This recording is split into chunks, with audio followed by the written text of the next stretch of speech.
చంద్రబాబు జగన్ ఇద్దరి మధ్యన ఒక సైద్ధాంతిక అంశం మాత్రం ఒక్కటి ప్రధానమైన పోరాటం నడుస్తుంది.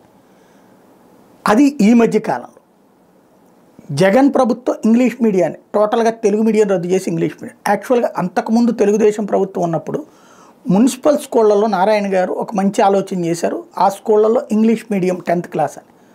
దానికి వ్యతిరేకంగా ఉద్యమాలు, సాక్షిలో పెద్ద పెద్ద కథనాలు, సాక్షిలో డిబేట్లు చేసి తెలుగుదేశం పార్టీని తెలుగుని నాశనం చేసేస్తుందా అని రచ్చరచ్చ చేసింది వైసీపీ. తాము అధికారంలోకి వచ్చాక కంప్లీట్ విద్యా వ్యవస్థని తెలుగు మీడియమే రద్దు చేసి పడేసి కంప్లీట్ ఇంగ్లీష్ మీడియం వైపుకి తీసుకెళ్ళింది. ఫలితం సందిగ్ధతలో పడిపోయారు విద్యార్థులు. ఎందుకని అప్పటిదాకా తెలుగులో నేర్చుకున్న వాళ్ళు ఒక్కసారిగా ఇంగ్లీష్ ఎట్ట అయిపోతారు, అప్పటిదాకా తెలుగు మీడియంలో నేర్పే టీచర్లు ఒక్కసారిగా ఇంగ్లీష్ మీడియం టీచర్లు ఎట్లా మారిపోతారు. దాని పర్యవసానం చాలా ఇబ్బంది పడ్డారు. జగన్ ఓటంలో అది కూడా కీలక పాత్ర అయింది. దశల వారీగా జరగాల్సింది ఒకేసారి జరగడంతో దాంతో తెలుగుని నాశనం చేయడానికి కుట్ర పన్నుతున్నాడు అనే ఒక సైద్ధాంతిక అంశాన్ని తెలుగుదేశం పార్టీ రైట్ చేసింది. దానికి మేధావులు, తటస్థులు ఇట్లాంటి వాళ్ళు కూడా మద్దతు నిలబడ్డారు.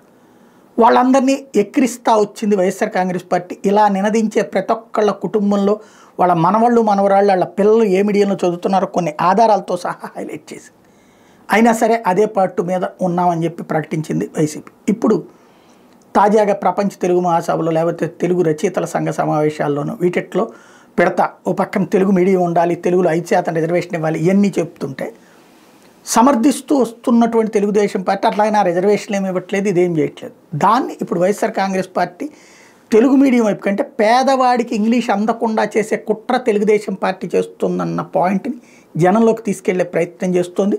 రోజు సాక్షిలో కథనాలను తీసుకొస్తుంది. ఆంగ్లానికే పట్టం అంటూ ప్రపంచవ్యాప్తంగా గ్లోబల్ ఇంగ్లీష్ లెర్నింగ్ మార్కెట్కి $55 బిలియన్ ఆదాయం, 2030 నాటికి $15.03 billion digital English learning market. దేశంలో పశ్చిమ బెంగాల్, ఒరిస్సా, తెలంగాణ, ఆంధ్రప్రదేశ్, మహారాష్ట్ర, తమిళనాడులో ప్రాధాన్యం ఉంది. ఇంగ్లీష్ చదవడం, రాయడం, మాట్లాడటం వచ్చిన వాళ్ళకే కార్పొరేట్ సంస్థలు పెద్దపేట ఉంటుంది. ఈ వాస్తవాలన్నింటికి ఏపీలో ముసుగు వేస్తున్న కొందరు అభివృద్ధి నిరోధకులు అన్నది. అంటే ఓవరాల్గా చూస్తే ఇంగ్లీష్ని అంటే తెలుగు చదువుకో, ఇంగ్లీష్ని కొనసాగించు, అంటే ఇంగ్లీష్ నేర్చుకో, తెలుగులో ఆలోచించు అనేటటువంటిదేమో తెలుగుదేశం పార్టీ ఆలోచన. తెలుగు మీడియం అనేటటువంటి దాని ద్వారా నిరోధకులు అవుతారు అన్నటువంటిది. ఇంగ్లీష్ మీడియంలో బ్రతికితే, ఇంగ్లీష్లో చదివి, ఇంగ్లీష్లో తిని, ఇంగ్లీష్లో పెరిగితే అప్పుడు ఇంగ్లీష్ మీద పట్టొస్తుంది, అప్పుడు ఉద్యోగోపాధి అవకాశాలు వస్తాయి. పేద పిల్లలకి ఇంగ్లీషు అన్నటువంటి పేరుతో దాన్ని సమర్థించేటటువంటి వాదన వైఎస్ఆర్ కాంగ్రెస్ పార్టీ. అంటే సైద్ధాంతిక అంశంలో తెలుగు ప్రాధాన్యతతో ఇంగ్లీష్ రావాలన్నది చంద్రబాబు పాలసీ.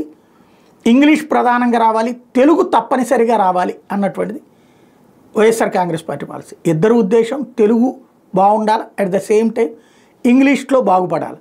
కానీ చెప్పేది ప్రజల్ని కన్విన్స్ చేసే తీరులో ప్రాక్టికల్గా ఆచరణలో తేడాలు ఉన్నాయి.